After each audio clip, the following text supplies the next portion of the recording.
दोस्तों स्वागत है आपका हमारे चैनल ब्राइट फैक्ट्स में। आप जानते हैं कि देश में लॉकडाउन चल रहा है और ऐसे में कुछ जरूरी खबरें हैं जिनको आपको जरूर जान लेना चाहिए। दोस्तों लॉकडाउन के बाद आप कहां कहां जा सकते हैं, क्या क्या कर सकते हैं और रेल यात्रा, फ्लाइट सेवाएं और बस सेवा से जुड़ी हर बड़ी खबर हम आपको आज के वीडियो में देने वाले हैं। सबसे पहले तो एक बार चीनी बीमारी से संक्रमितों का आंकड़ा देख लेते हैं। देश में अब तक 1,65,799 लोग संक्रमित हुए हैं। इनमें से 89,987 का इलाज चल रहा है। 71,105 ठीक हो चुके हैं और जैसे जैसे मैं आपको बता रहा हूं ये आंकड़े और भी बढ़ रहे होंगे। इसी के साथ दोस्तों आज की बड़ी खबरों में आप देखेंगे लॉकडाउन के खत्म होते ही 1 जून से आपकी जिंदगी में होने जा रहे हैं ये 5 बड़े बदलाव, जान लें। और प्राइवेट और सरकारी 12वीं तक सबकी स्कूल फीस होगी माफ। आगे देखेंगे तेजी से फैल रहा है टिड्डियों का आतंक, हेलीकॉप्टर से छिड़काव करने का प्लान बना रही है सरकार। साथ ही 1 जून से चलने वाली इंडियन रेलवेज की 200 स्पेशल ट्रेनों का इन स्टेशनों पर होगा ठहराव। यहां देखिए पूरी लिस्ट। दोस्तों हर खबर को विस्तार से जानने के लिए वीडियो देखते रहिए, ये सारी खबर आपके लिए बेहद जरूरी है। लेकिन उससे पहले इस वीडियो को बनाने में मुझे बहुत मेहनत लगती है और इस मेहनत के लिए वीडियो को आप एक छोटा सा लाइक जरूर कर दीजिए। फटाफट से आपको ले चलते हैं हमारी आज की सबसे पहली और बड़ी खबर की तरफ। लॉकडाउन के खत्म होते ही 1 जून से आपकी जिंदगी में होने जा रहे हैं ये 5 बड़े बदलाव। अगले महीने से आपके जीवन में बहुत कुछ बदलने जा रहा है दोस्तों। इनमें ration card, rail, roadways, gas cylinder और फ्लाइट तक में बदलाव शामिल है। भारतीय रेलवे फिलहाल श्रमिक और स्पेशल ट्रेनों का संचालन कर रहा है। 1 जून से रेल मंत्रालय ने 200 ट्रेनों को चलाने की घोषणा कर दी है। इन ट्रेनों के लिए रिजर्वेशन भी शुरू हो गए हैं और वहीं देश भर में राशन कार्ड के लिए 1 जून से वन नेशन वन कार्ड की योजना पूरी तरह से लागू हो जाएगी। फिलहाल ये स्कीम 20 राज्यों में शुरू होगी। इस स्कीम का यह फायदा होगा कि राशन कार्ड किसी भी राज्य में बना हो, उसका राशन खरीदने के लिए उपयोग दूसरे राज्य में भी हो सकता है। इससे गरीबों को बहुत फायदा पहुंचेगा। Low budget airline company Go Air भी 1 जून से अपनी उड़ानों को शुरू करने जा रही है। तेल कंपनियां हर माह की पहली तारीख को गैस सिलेंडर की कीमतों में बदलाव करती हैं। ऐसे में इस बार भी यह बदलाव होगा। हो सकता है कि इस बार गैस सिलेंडर की कीमत कम हो जाए।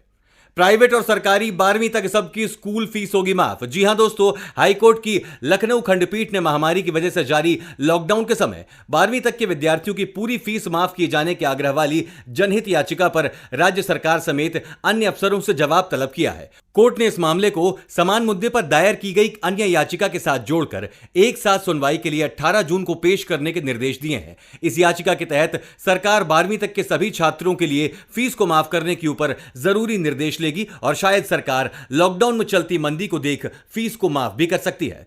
दोस्तों इस चैनल पर हम आपको देश और दुनिया भर की सबसे बड़ी खबरें सबसे पहले बताते हैं। अगर आपको भी दुनिया भर की खबर सबसे पहले चाहिए तो चैनल को बिना भूले नीचे दिए गए लाल बटन को दबाकर सब्सक्राइब जरूर कर दें और बेल आइकन प्रेस कर दें। दोस्तों एक बहुत बड़ी खबर है। मोदी सरकार बेरोजगारों को हर माह दे रही है 3,500 रुपए। यह खबर आपने भी कहीं ना कहीं जरूर सुनी होगी। मीडिया में बेरोजगार भत्ता योजना के तहत भारत सरकार द्वारा सभी बेरोजगारों को प्रतिमाह 3,500 रुपए दिए जाने की खबर चल रही है। सरकार के दावों के साथ ही जानकारी काफी समय से वायरल हो रही है। इस खबर को एक ट्विटर अकाउंट पर पोस्ट किया गया और सैकड़ों लोग इसे शेयर करने लगे। यहां तक कि कुछ न्यूज साइट्स ने भी इस पर खबर चला दी। अब इस खबर से जुड़ी चौंका देने वाली जानकारी सामने आई है। Press information bureau fact check ने इस मैसेज को फेक बताया है। दोस्तों लॉकडाउन के समय में भाजपा सरकार ने कई सारी मुहिम चलाई हैं और ऐसे में काफी सारे फेक मैसेजेस व्हाट्सएप और फेसबुक जैसे प्लेटफॉर्म पर जारी हो रहे हैं और इसी तरह का मैसेज ट्विटर पर भी आया था। दोस्तों जब तक सरकार की तरफ से कोई पक्की सूचना ना आए तब तक ऐसे मैसेज पर भरोसा मत करिए। तेजी से फैल रहा है टिड्डियों का आतंक, हेलीकॉप्टर से छिड़काव करने का प्लान बना रही सरकार। केंद्रीय कृषि मंत्री नरेंद्र सिंह तोमर ने एक उच्च स्तरीय बैठक में टिड्डी नियंत्रक अभियानों की समीक्षा की और कहा कि इस अभियान के लिए ब्रिटेन से 15 स्प्रेयर आ जाएंगे। इसके बाद 45 और स्प्रेयर खरीदे जाएंगे। मंत्रालय के एक कथन के अनुसार ऊंचे पेड़ों और दुर्गम स्थानों पर कीटनाशकों के छिड़काव के लिए ड्रोन की तैनाती की जाएगी। हेलीकॉप्टर से हवाई छिड़काव किया जाएगा। तोमर ने कहा कि सरकार इस समस्या को पूरी गंभीरता से ले रही है। उन्होंने कहा कि राज्यों के साथ मिलकर सभी आवश्यक कदम उठाए जा रहे हैं। राज्यों को परामर्श जारी किया जा चुका है। इस वीडियो को देखते रहिए दोस्तों, क्योंकि आगे आने वाला है अगर भारत चीन युद्ध हुआ तो रूस किसका साथ देगा, आप भी जानिए। 1 जून से चलने वाली इंडियन रेलवेज की 200 स्पेशल ट्रेनों का इन स्टेशनों पर होगा ठहराव। रेलवे की ओर से दी गई जानकारी के अनुसार 1 जून से परिचालित होने वाली 200 स्पेशल ट्रेनों के लिए आधिकारिक वेबसाइट और मोबाइल ऐप के अलावा चुनिंदा रेलवे स्टेशनों के काउंटर, पोस्ट ऑफिस, यात्री टिकट सुविधा केंद्र, आधिकारिक एजेंट, पैसेंजर रिजर्वेशन सिस्टम और कॉमन सर्विस सेंटर से टिकटों की बुकिंग करवा सकते हैं। इन सब के बीच सबसे बड़ी बात यह भी है कि इन 200 ट्रेनों में सफर करने वाले यात्रियों में शायद इस बात को लेकर अंदेशा अब भी बना होगा कि जिस स्टेशन पर वो उतरना चाहते हैं उस पर उनकी गाड़ी ठहरेगी भी या नहीं। दक्षिण भारत से उत्तर भारत की ओर आने वाली रेलगाड़ियां यात्रा के दौरान नीचे दिए गए स्टेशनों पर रुकेंगी। अगर भारत चीन युद्ध हुआ तो रूस किसका साथ देगा? महामारी के समय में जहां एक तरफ सभी देशों के सामने आर्थिक और सामाजिक चुनौती पेश आ रही है, तो वहीं ऐसे समय में भी चीन अपने पड़ोसी देशों के साथ विवाद बढ़ाने से बाज नहीं आ रहा है। लेकिन भारत और चीन के बीच इस विवाद पर रूस का क्या रुख है, वो आप रूस की सरकारी मीडिया की रिपोर्टिंग देखकर भली भांति समझ सकते हैं। महामारी काल में सिर्फ रूस ही एकमात्र ऐसा देश है जो चीन की तरफदारी करता दिखाई दे रहा है। वहीं रूस के भारत के साथ भी बेहद गहरे संबंध है। हालांकि रशिया टुडे की एक रिपोर्ट के अनुसार चीन ने जिस क्षेत्र पर कब्जा जमाया है वो भारतीय भूमि है और चीन के दावों की ठीक उलट संपूर्ण लद्दाख क्षेत्र पर भारत शासन करने का वास्तविक अधिकारी है। रशिया टुडे की इस रिपोर्ट में इस बात पर भी सहमति जताई गई है कि भारत को अपने क्षेत्र में विकास पूरा करने का पूरा अधिकार है और चीन इसमें हस्तक्षेप करने वाला कोई नहीं होता। इससे स्पष्ट हो जाता है कि रूस के साथ साथ वहां की सरकारी मीडिया में भी भारत के पक्ष में ही रुख बनता दिखाई दे रहा है।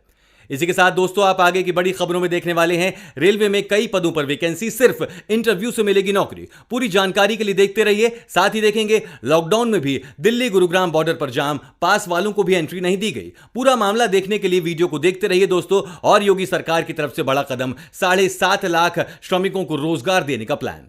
रेलवे में कई पदों पर वैकेंसी निकली है। रेलवे में नौकरी की चाह करने वालों के लिए कई पदों पर वैकेंसी निकली है। ईस्टर्न रेलवे के हावड़ा डिवीजन स्थित ऑर्थोपेडिक हॉस्पिटल में कॉन्ट्रैक्ट मेडिकल प्रैक्टिशनर और नर्सिंग सुपरिटेंडेंट के पदों पर भर्तियां की जानी है। भर्ती कुल कॉन्ट्रैक्ट मेडिकल प्रैक्टिशनर के 10 और सुपरिटेंडेंट के 40 पदों पर भर्तियां होनी है। कुल 50 पदों पर भर्ती के लिए आवेदन चल रहे हैं और आवेदन करने की आखिरी तारीख नजदीक है। इन पदों पर इच्छुक और योग्य उम्मीदवार 31 मई तक आवेदन कर सकते हैं। इच्छुक और उम्मीदवारों को अप्लाई करने के लिए ऑफिशियल वेबसाइट www.er.indianrailways.gov.in पर जाना होगा।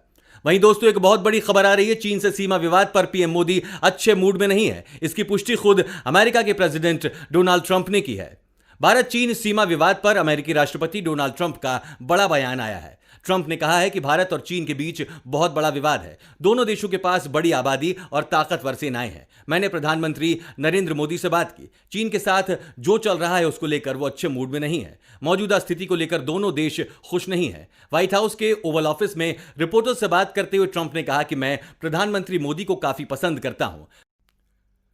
ट्रंप भारत चीन के बीच विवाद सुलझाने के लिए मध्यस्थता की पेशकश भी कर चुके हैं। लॉकडाउन में भी दिल्ली गुरुग्राम बॉर्डर पर जाम, पास वालों को भी एंट्री नहीं दी गई। चीनी बीमारी के बढ़ते मामलों को लेकर हरियाणा सरकार ने दिल्ली से सटे बॉर्डर को एक बार फिर सील कर दिया है। गुरुवार रात को यह फैसला लिया गया, लेकिन शुक्रवार की सुबह इसका असर बॉर्डर इलाकों में दिखा। दिल्ली गुरुग्राम बॉर्डर पर शुक्रवार सुबह बड़ी संख्या में लोग जमा हुए और यहां लंबा जाम लग गया। बता दें कि गुरुवार को ही हरियाणा के गृह मंत्री अनिल विज ने इस आदेश को जारी किया था। उन्होंने कहा कि दिल्ली के साथ लगते जिले हरियाणा के लिए बहुत बड़ी चिंता है। हमारे 80% केस उन जिलों में हैं जो दिल्ली से सटे हैं। ऐसे में बेहद जरूरी है कि दिल्ली से सटे हरियाणा बॉर्डर को सील रखा जाए। गौरतलब है कि इससे पहले भी हरियाणा ने बॉर्डर को सील किया था, हालांकि बाद में खोल दिया गया था। लॉकडाउन 4.0 में केंद्र सरकार ने एक राज्य से दूसरे राज्य के सफर को अनुमति दी थी, लेकिन इसके लिए दोनों राज्यों की सहमति जरूरी थी। रेलवे से जुड़ी एक बहुत बड़ी खबर आई है दोस्तों। रेल में यात्रा करने वाले ध्यान से सुन लें। 31 मई को देश में लॉकडाउन का चौथा चरण खत्म हो जाएगा। 1 जून से रेलवे ने 200 नई ट्रेनों को परिचालन करने का फैसला किया है। जून महीने से रेल सफर को लेकर रेलवे ने कई बदलाव किए हैं। यात्री अब 30 दिन की जगह 120 दिन पहले एडवांस में टिकट बुक करा सकते हैं। लॉकडाउन के दौरान चलाई जा रही विशेष ट्रेनों के लिए जारी दिशा निर्देशों में बदलाव करते हुए भारतीय रेल ने यह कदम उठाया है। रिजर्वेशन की सुविधा ऑनलाइन बुकिंग के अलावा देश भर के 1,70,000 कॉमन सर्विस सेंटर और कुछ चुनिंदा रेलवे स्टेशनों के आरक्षण सेंटर पर मुहैया कराया। रेलवे में सामान्य दिनों में अग्रिम बुकिंग की समय सीमा 120 दिन की ही रहती है। योगी सरकार की तरफ से बड़ा कदम, 7.5 लाख श्रमिकों को रोजगार देने का प्लान। दूसरे प्रदेशों से लौट रहे प्रवासी श्रमिकों और कामगारों को रोजगार देने की रणनीति पर योगी सरकार तेजी से काम कर रही है। मुख्यमंत्री कार्यालय से मिली जानकारी के अनुसार 5 लाख एमएसएमई और 2.5 लाख रियल एस्टेट के माध्यम से रोजगार देने की तैयारी हो रही है। इसके लिए राज्य सरकार जल्द ही इंडियन इंडस्ट्रीज एसोसिएशन और राष्ट्रीय रियल एस्टेट विकास परिषद उत्तर प्रदेश के बीच शीघ्र ही समझौता होने जा रहा है। मुख्यमंत्री कार्यालय के अनुसार ये दोनों संस्थाएं एमएसएमई इकाइयों और अन्य उद्योगों तक पहुंच बनाएंगी। रियल एस्टेट के प्रोजेक्ट और एमएसएमई सेक्टर में किस तरह श्रमिकों की मांग है, इसका आकलन और श्रेणीकरण करेंगी। फिर स्किल मैपिंग डेटा बैंक के रिकॉर्ड से श्रमिकों व कामगारों को रोजगार दिलाया जाएगा। और इसी के साथ आप आगे देखने वाले हैं दोस्तों, रिलायंस इंडस्ट्रीज बना रही चीन से 3 गुना सस्ती पीपीई किट, 10,000 लोगों को मिला रोजगार और महामारी संकट के बीच मेट्रो परिचालन हुआ प्रारंभ। जाने पूरी खबर। दोस्तों, इससे पहले एक बहुत अच्छा मौका है आपके लिए। अगर आप भी कम बजट में एक बढ़िया स्मार्टफोन खरीदने की सोच रहे हैं तो हम आपके लिए कुछ ऐसे स्मार्टफोन्स लेकर आए हैं जो आपके लिए बेस्ट ऑप्शन साबित हो सकते हैं। सबसे पहले बात करेंगे नोकिया के बजट सेगमेंट में नोकिया 1 काफी लोकप्रिय स्मार्टफोन है। इस फोन की कीमत 3,672 रुपए है। यह फोन 1 GB रैम और 8 GB इंटरनल स्टोरेज के साथ आता है। फोटोग्राफी के लिए इसमें 5 मेगापिक्सल का प्राइमरी और 2 मेगापिक्सल का सेल्फी कैमरा दिया गया है। और स्मार्टफोन सेगमेंट में लावा Z61 एक ऐसा स्मार्टफोन है जिसमें कई अच्छे फीचर्स देखने को मिलते हैं। इस फोन की कीमत 4,999 रुपए है, जो कि इसकी 1 GB रैम और 16 GB इंटरनल स्टोरेज वेरिएंट की है। फोटोग्राफी के लिए इसमें 8 मेगापिक्सल का प्राइमरी और 5 मेगापिक्सल का सेल्फी कैमरा दिया गया है। रिलायंस इंडस्ट्रीज बना रही चीन से 3 गुना सस्ती पीपीई किट, 10,000 लोगों को मिला रोजगार। महामारी के दौर में मुकेश अंबानी की रिलायंस इंडस्ट्रीज ने चीन से 3 गुना सस्ती और बेहतर पीपीई किट बनाना शुरू कर दी है। यह किट अंतर्राष्ट्रीय मानकों के अनुरूप और बेहतर गुणवत्ता की है। कंपनी के सिलवासा प्लांट में रोजाना 1 लाख पीपीई किट बनाई जा रही हैं। पीपीई किट डॉक्टर्स, नर्स और स्वास्थ्य कर्मियों के अलावा पुलिस और सफाई कर्मचारियों जैसे फ्रंटलाइन वॉरियर्स को संक्रमण से बचाती हैं। चीन से आयात की जा रही प्रति पीपीई किट की कीमत 2,000 रुपए से अधिक आती है। वहीं रिलायंस की इकाई आलोक इंडस्ट्रीज पीपीई किट मात्र 650 रुपए में तैयार कर रही है। इसके अलावा टेस्टिंग किट के क्षेत्र में भी रिलायंस इंडस्ट्रीज ने स्वदेशी तकनीक विकसित की है। ये आलोक इंडस्ट्रीज में पीपीई बनाई जा रही हैं। आलोक इंडस्ट्रीज को हाल ही में रिलायंस इंडस्ट्रीज ने खरीद लिया है। आलोक इंडस्ट्रीज की सभी सुविधाओं का इस्तेमाल फिलहाल पीपीई किट बनाने में हो रहा है। वहीं 10,000 से अधिक लोग आलोक इंडस्ट्रीज में पीपीई बनाने के काम में जुटे हैं। देश के 40 करोड़ श्रमिकों के पास सीधे पहुंचेगी सरकारी मदद, पीएमओ बना रहा है यह खास नीति। दोस्तों, केंद्र और राज्य सरकार किसी के पास यह जानकारी नहीं थी कि कहां पर कितने मजदूर काम करते हैं। पता चला कि 48 करोड़ मजदूर हैं, लेकिन उनमें से 40 करोड़ ऐसे हैं जिनका कहीं कोई पंजीकरण ही नहीं है। मतलब सरकार उन्हें राहत राशि या दूसरी तरह की कोई आर्थिक मदद देना चाहे तो कैसे दे। अब प्रधानमंत्री कार्यालय ने इन मजदूरों की पहचान कर ली है। देश के किसी भी सेक्टर में काम करने वाले असंगठित श्रमिकों का डेटा तैयार किया जाएगा। यह डेटा केंद्रीय स्तर पर एकत्रित होगा, लेकिन इसे संबंधित राज्यों के साथ साझा करेंगे। इसका फायदा यह होगा कि भविष्य में किसी भी आपदा की स्थिति में केंद्र एवं राज्य सरकार सीधे इन श्रमिकों तक राहत राशि पहुंचा सकेगी। डेटाबेस तैयार होने के बाद हर एक श्रमिक को विशिष्ट पहचान नंबर प्रदान किया जाएगा। जब इन श्रमिकों का डेटा तैयार हो जाएगा तो उसके बाद कर्मचारी भविष्य निधि और कर्मचारी राज्य बीमा योजना का लाभ इन्हें मिल सकेगा। महामारी संकट के बीच मेट्रो परिचालन हुआ प्रारंभ। लॉकडाउन के बाद एक बार फिर चलने के लिए मेट्रो ने अपने स्तर पर तैयारी प्रारंभ कर दी है। मेट्रो के सभी कर्मचारियों को ड्यूटी पर बुला लिया गया है। उन्हें नई परिस्थितियों में मेट्रो परिचालन के लिए तैयार किया जा रहा है। साथ ही ट्रेन का सुबह शाम परिचालन कर सिग्नलिंग सिस्टम से लेकर ट्रैक तक की जानकारी और जांच की जा रही है, जिससे जब परिचालन प्रारंभ हो तो उसमें किसी भी तरह की कोई खामी न रहे। ट्रायल रन के दौरान इसका ध्यान रखा जा रहा है कि कहीं खराबी आती है तो उसे तुरंत सही किया जाए। लॉकडाउन में पिछले 2 माह से मेट्रो रेल पूरी तरह से बंद है। नए प्रस्तावों के प्रावधानों के मुताबिक फेस मास्क पहने बिना मेट्रो या स्टेशन में प्रवेश करने पर पूरी तरह से रोक लगाई जा सकती है। इतना ही नहीं, यात्रा के दौरान फेस मास्क उतारने पर भी यात्रियों पर जुर्माना लगाया जा सकता है। मेट्रो कर्मचारियों को चालान का अधिकार मिले, इसलिए एक्ट में परिवर्तन किया जा सकता है। और आज की आखिरी खबर में दोस्तों, 955 विदेशी जमातियों के लिए हाईकोर्ट का बड़ा आदेश है। दिल्ली हाईकोर्ट ने निजामुद्दीन मरकज मामले में आपराधिक मामलों का सामना कर रहे 955 विदेशी जमातियों को 9 अलग अलग जगहों पर शिफ्ट करने का आदेश दिया है।